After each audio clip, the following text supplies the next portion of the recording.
actually have a way easier time because it's not as easy to kind of catch the Yoto out. The eyes right now are on TE, the current team at the top of the tables. Had an amazing game number 2. But honestly, the best finals performance we've seen out of them in their entire career as just a roster. I mean, this goes beyond the label of whatever team they're with. As a roster, they have struggled in grand finals, and they are finding their opening. They're finding their opportunity, and honestly playing way better in these grand finals than we've ever seen before. XCG, it's not been quite as good for them. These guys did formerly win a domestic title, but ever since then they've kind of been a little bit underwhelming. Let's see if they got some life in them. And as I say that, Dongqing able to take down NiHQ. Kakashi does answer back out though, so it's a 2 versus 2. The uppercut comes onto Xiaonan, and GD gonna be quite happy with that win. Ooh, J-Team gonna be picking themselves up very early. Moonsbane Charm to be able to use that wherever they want. As well as taking away the opportunity for some of these other teams to be able to use that Bane's Breath early on to lock down a team as well, as JJH's Rain with that staff just playing positioning, making sure that GS are isolated and don't have that space that they're looking for, trying to bait into that power as well.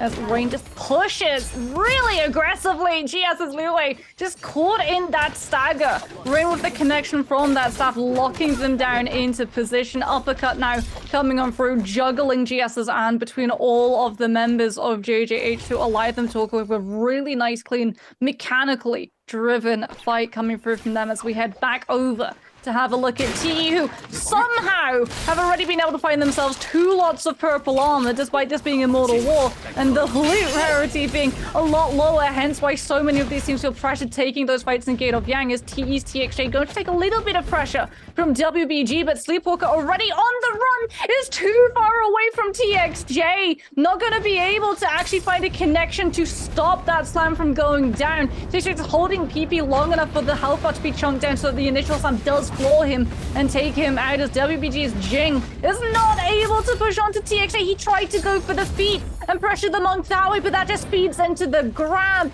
And TE, off of such a good performance in the last map, are bringing that confidence and that aggression and then some as we move over and have a look. Bane's Breath going down between JL and Alliance. Alliance being the ones to actually drop that one, are able to play inside those AoEs, making it a lot harder for JL to actually be able to lock these players down. One thing surfing between the Bane's Breath hasn't actually been hit by one just yet, but still isn't able to find a full lockdown connection onto the members of Alliance's EWG. Oh my goodness, Xiao Lui, that is some confidence right there to just hold yourself aggressively, not giving up that position from the high ground. The Viper wants to be able to drop down with the ultimate, and somehow RNG is smiling on him because he hasn't been hit just yet, as he swaps down in with the Viper, but doesn't find a connection, however, as everyone was blocked by the tree line. That is so tragic for Xiaolue. That is so upsetting. They are going to try and aggressively push up, as JL are just going to be on the run, looking for those grabs, not actually able to get them. Bane's Breath times out. Honestly, it looks like this fight may just be donezo.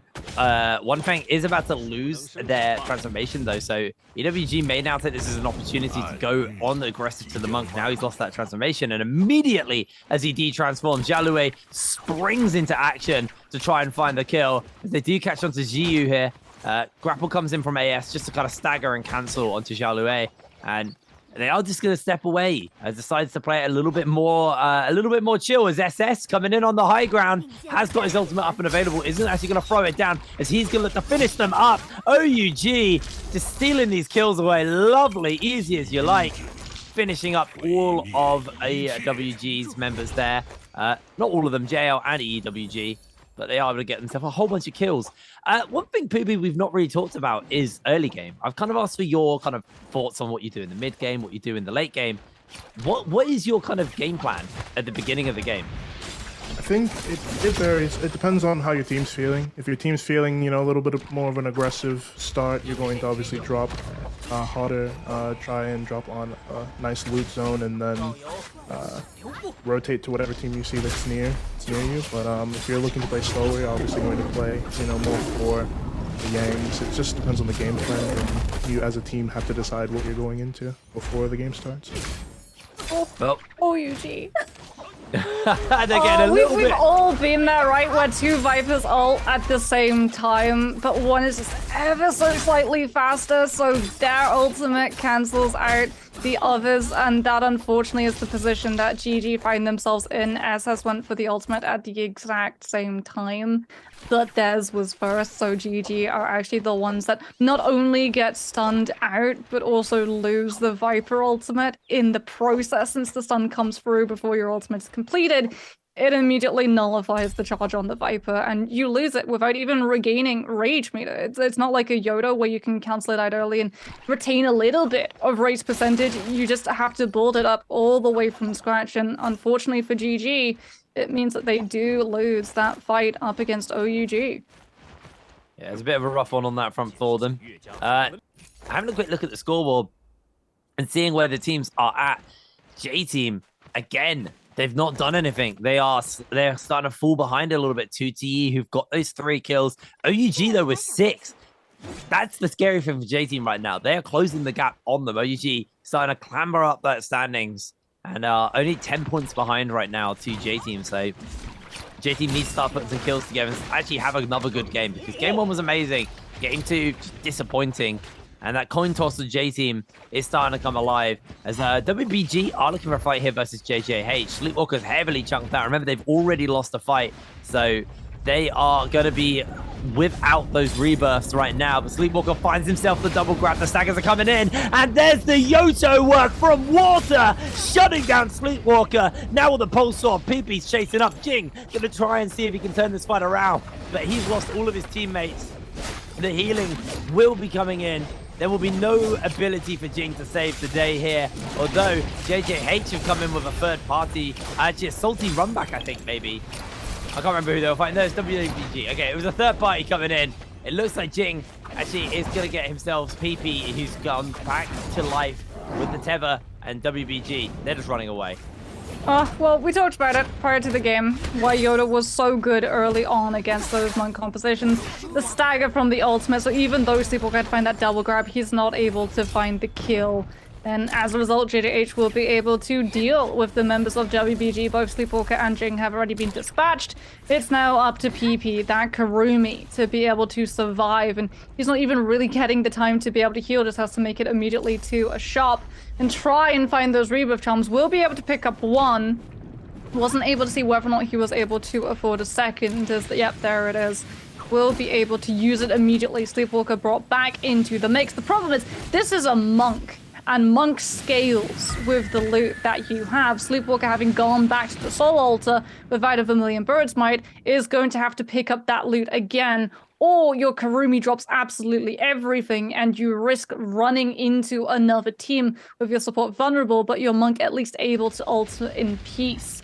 Let's talking about ulting, there it is. Gate of Yang fight immediately opening up between JL and TE, and immediately TXJ has been able to find a grab and a slam, going straight for that damage, chunking through the members, and able to find a second after JL had tried to hide out of line of sight behind the pillars. TXJ now just trying to occupy one thing for as long as possible, is able to grab another player right under his nose, and it's a double as well. Karumi ultimate over the top of TE's to try to save the members that TXJ had thrown onto the ground, but he's out of the melee, swaps onto that cannon, just pepper and pressure JL's AF in this situation with cannon fire, Storm Stride as well, smacking this situation's health bar down even lower as TE are able to clutch another Gate of Yang fight. When we saw them in this season at the very start, team said that they were one of the strongest in Gate of Yang fights, and you can see why. They have such good control, such good understanding of the pacing and tempo of when to use those ultimates, that they're practically unstoppable. Oh, J-Team, the Karumi ult is doing them some favors here. Eagle, he's going low, he's going down, and this may just be a big old donut for J-Team. ZK desperately trying to get away, is going to be able to do so. EWG and JL now just taking this scrap between themselves. Maybe there's a world where JT can loop back around and get their teammates up, but I think that ship has sailed as EWG pressuring onto the world champs, and it has not been a good last 2 games for them. Wushen ult out there is just going to get them away from all of that action. And it's just now going to be a survival game for JT. Maybe get the Dark Tide coins available to get the rebirth charms off, but these are all big ifs and buts. They haven't really got any money because they didn't have any kills in this game. They are keeping this fight up. EWG desperately trying to see if they can shut down OUG. Can see Xinyu breaks away from the line of sight, doesn't get hit by the Viper ultimate, and he's now going to throw down that Yoto ultimate to try and get the damage onto Two-Tick. The Windwall's doing a good job of blocking him, though. It's just going to have to cancel it up because he can't keep the chase going as XCG come in and actually shut down the kill. OUG getting third-partied here now by XCG.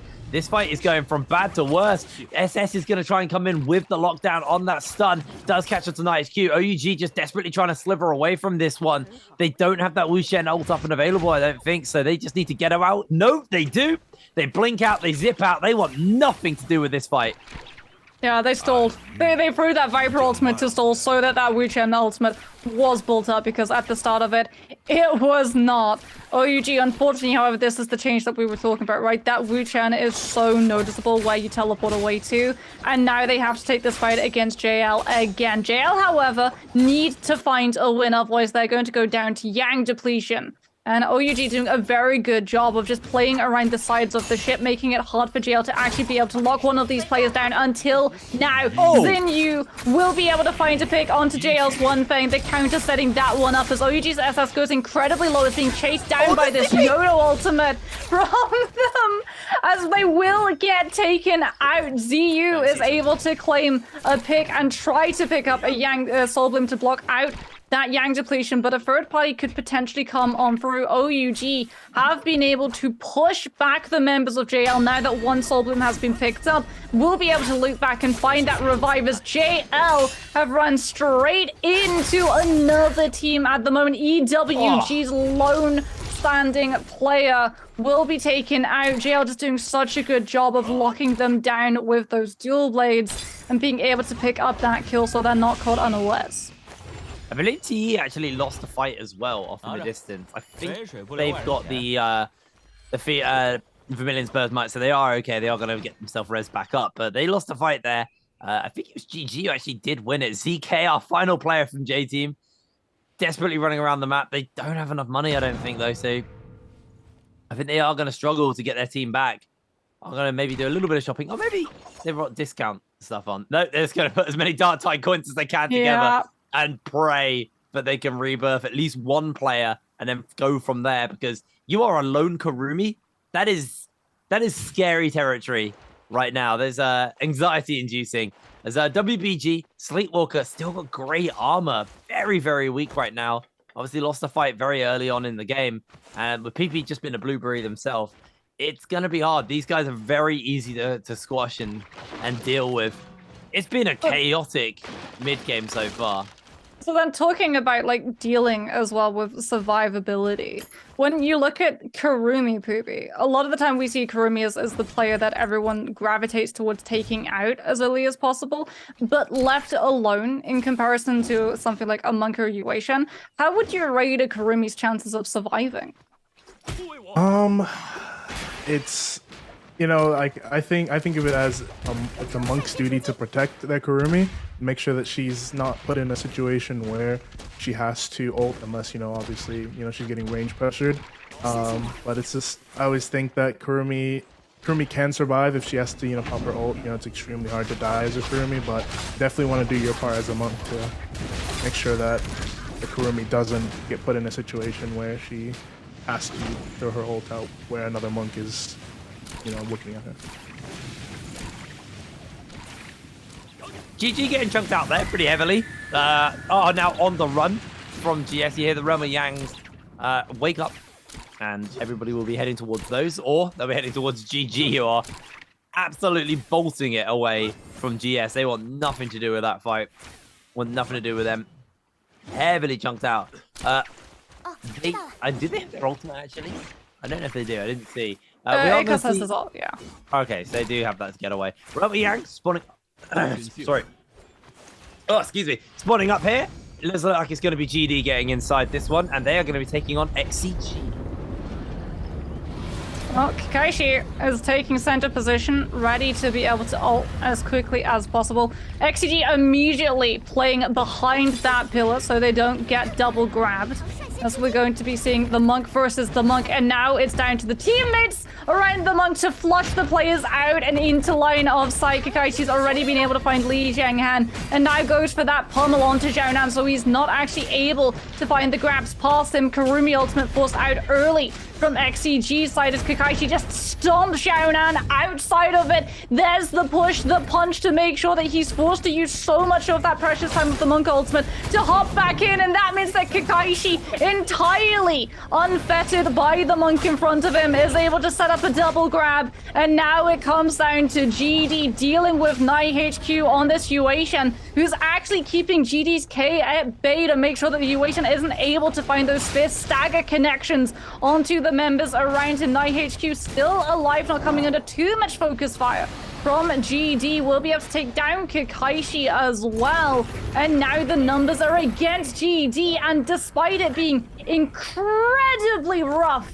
for a start for XCG, a double grab coming through incredibly early on for Kakaishi, XCG are able to recover. Despite the double grab, no one actually goes down early, so GD don't immediately get the advantage of numbers to turn the fights into just stagger lockdown after stagger lockdown.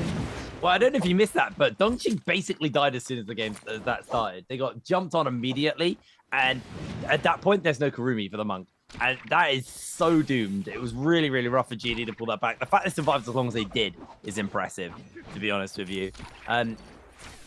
Cutting over now to TE, who are hunting ZK. Oh, poor ZK. Oh, poor ZK. They got the Mystic Might, so they know where he is as well. He's obviously got the blink to try and get as much space as possible, using that pulse sword tech to move away as quick as possible. But TE, if they can find this kill, they first of all take away someone who is a team that is contesting them very heavily right now, but also denying them any points in this game.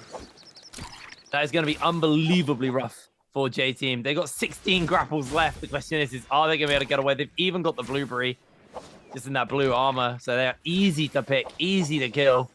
It's not the only thing blue that they have either. They have a bounty on their heads, so even if TE didn't have Mystic Might, they'd still know where this Karumi's running away from. The good news, there's a silver lining in this, in that this chase is so drawn out that TE are not actually able to use this Mystic Might to find entire other squads. They're going to be able to pick up one kill and not the couple of multi-kills that they could potentially have. ZK has actually been able to survive long enough to see other players around him as well, so he might be able to bait TE into actually taking down a squad and finding 3 kills as opposed to the one that they've been looking and chasing down. Well, just running into the zone, breaking away as much as possible. It looks like OUG are now just going to gatekeep the edge of that zone and not let ZK back in. But everybody knows that's a rogue squad. Everyone knows they're lone. As GD with this Realm of Yang debuff are going to try and get the kills here onto GS. As Louis, there's a fair amount of HP already. Dongqing getting jumped onto once again, and they are going nice and low, able to take down Xiaohu. Healing from Anne's going to be a little bit too slow, a little bit too late, as Kakaishi loses a fair amount of HP, but JL have come in as a third-party threat to this. Kakaishi's going to go in for the transformation, and JL is just going to wait out the monk transformation. They know as long as that goes down, they can then come in and third-party. And only Kakaishi, I think, has cleansed himself of the debuff. GD keeping the pressure up onto Lue, able to finish up a kill there. And actually, I do think maybe they have cleansed everybody at this point. But they definitely have now, given the fact that Dongqing is able to find another kill. So another soul win picked up from them. As JL are waiting in the distance, going to have to go into that zone for just a little bit of replenishment as GS is just clinging on. The problem is they're going to have to move soon, otherwise they're going to die to zone tick. But if they move before JL have left the vicinity, they're also going to die because they're alone zeeping up against all of these other players. The good news for Anne, however, is that they're able to hop into that bubble and instantly get a replenishment on the health. The problem is that Bell was just wrong, and that gives away their location. JL instantly double back, knowing that someone is left behind, and will be able to pick up the kill, given the fact that the Zip had to use the bubble early to be able to heal through that zone, and as a result does not have it to be able to try to outrun JL with the fact that it stops the grapple cancelers. Oh, are we going to see ZK go down in the replay? The grapple cancel onto the Karumi is at least able to put himself onto the base of the tree to make sure that he doesn't get collapsed upon. Karumi ultimate to heal a little bit longer using that golden focus so he's not jumped upon, but he's just going to be forced into the zone. OUG's SS with the merciless havoc. Absolutely no mercy there in dealing with that lone Karumi. And the Dark Horse from Friday are starting to climb up those standings. They were in third all day, and this is a big, big game for them. The question is how are TE going to be doing? And TE are actually within their sights, currently being collapsed on by the side of GG as well. So OUG could come in third party and take out two teams who are having phenomenal performances.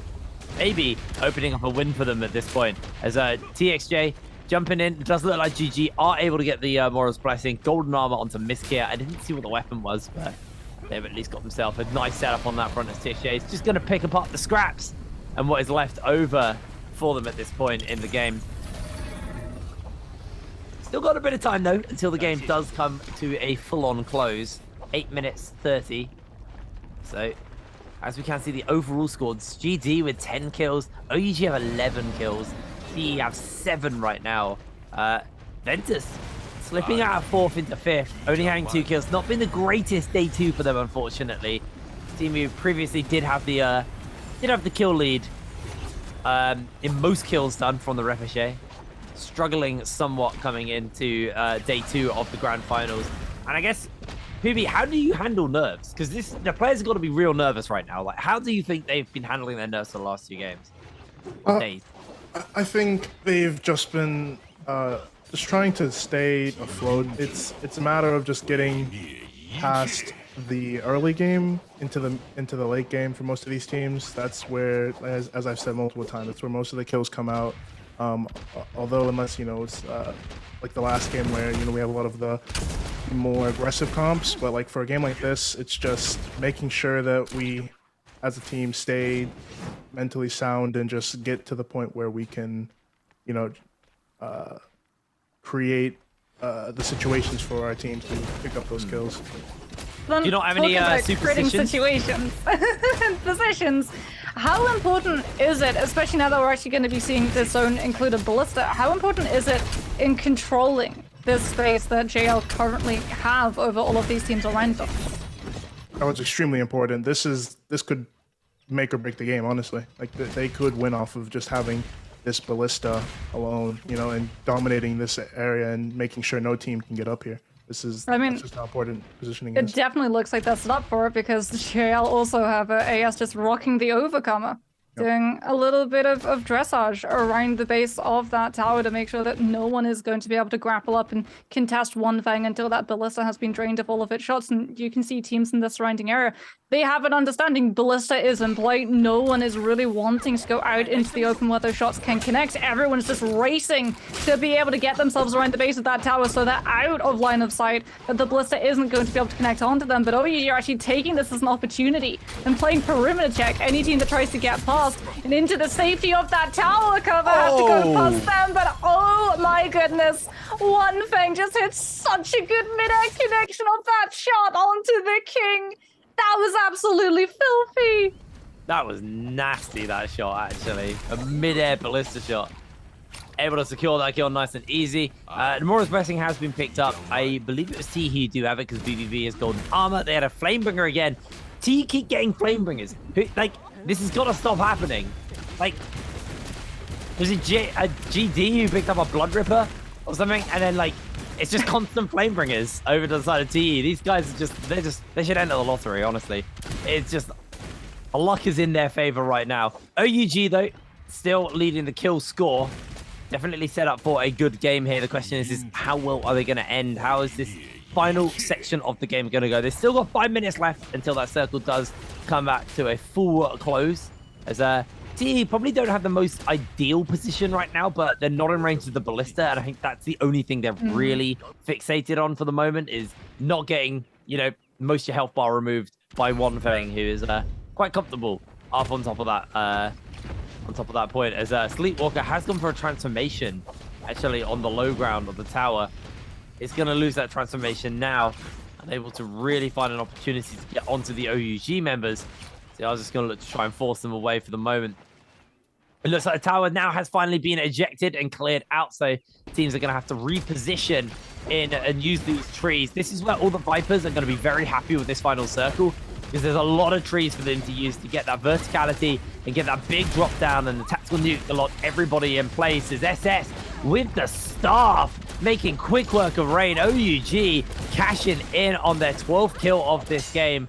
Lovely stuff from them. Going into squirrel phase and just going to get themselves tucked up at the top of the tree as the circle starts moving, and everybody now needs to find a place to settle before this final circle starts to move. Yeah, WBG doing the exact same thing. Despite not actually running a Viper, they're just trying to keep Sleepwalker safe for as long as possible so you can hold on to the ultimate for as long as possible. The problem is, like you said, there's a lot of Vipers here, and as a monk, you do not want to have to waste burning that ultimate and then immediately casting out to be able to iframe with the dropout out of a Viper stun. As, ooh, WX98 almost find the stun connection onto the monk into its right side, but they're able to frame through it as a result of that transformation and immediately get swept into the pop of the Overcomer. AS scooping them up and just not allowing them to be able to reposition. The first time you get hit by it, pretty easy to counter. When you're already in its path, you're never going to be able to slow that pony down, as JL's One Fang is just looking to find these grabs, gets the Kurumi Tether, will be able to drop safely out of the ultimate, but now Ventus' Sanzi throws in that ACOS ultimate to try to knock onto all of these players scrambling for control of middle, so they're not having their back to that zone and pushed away by these Yodos, who are going to be waiting in their wings to be able to play off of the Viper utility. But OUG have lost their mainstay. They've lost the Viper, the set in motion play that they need as the table. They do not have the ultimate to set the Yodo up, and as a result, everyone is playing to TE's tempo. It's going to be the Flamer coming out from them, so no one can contest TXJ. Oh, no. And the second that he finds the grab, the barbecue starts up. Li Zhenghen just evaporates in a puff of smoke, fire, and ash, and TE claim another kill. It's the double Flamer. They just instantly toasted. It's so brutal. TXJ now using that cannon just to build that rage back up. He's already at 53%. He is sitting so comfortable on that front. And like you're saying, OUG without their Viper, they are terrified. They're just playing in the trees. They're going to look to jump down, use the Yoto at the end, try and pick up as many kills as possible. The circle slowly but surely closing in now, keeping everybody in close proximity to one another. GDR knocked out. XCG actually picking up a whole bunch of kills here. Sleepwalker gets himself a grab onto One Fang. Is going to look for the slam down. Has the Kurumi ultimate to try and keep him up, but he's unable to get the slam down in time. He's staggered in the final moment. He's going to bop One Fang into the zone. Sleepwalker's getting all the healing he needs to come in. There's so many players all clustered together in such close proximity. We haven't seen OUG go for their strike yet. They're holding out, waiting as long as possible. There's only 12 players left in this lobby, and TE can capitalize and grab as many kills as they want. The XCG's living and jumps down from the high ground into the midst of all of the action as XCG, Xiaonan able to get the kill onto One Fang there. It's cutting us down to another player. We are seeing the Flamers coming out once again from TE. Slam onto Xiu. Is able to stay alive thanks to a bit of healing. Not going to get re-grabbed though. And that should just be enough to finalize the kill onto them. Lovely grab there by TXJ, but he's now starting to go a little bit low. Xiaonan also going in for a transformation. And TXJ actually gets popped into the zone. And XCG capitalize and take away the kill. A huge amount of kills getting picked up here for them. The King from OUG grabbed out mid-air. They're looking for the slam onto him. He does go down. Can OUG do this? It's all on Xinyu as he's got that ultimate. Can he make it work for him is the question. Trying to find those sword slices. Everybody's getting clustered together. It's getting really scary. Xinyu coming in with the sword. Can he make the damage stick? Can he finish up the lobby? I think he might be able to do so. Gets onto NiHQ. Gets it real low. Somehow, though, he's able to find even more kills, working that kill percentage up. Sleepwalker's low, the cannon's coming in, and there it is, OUG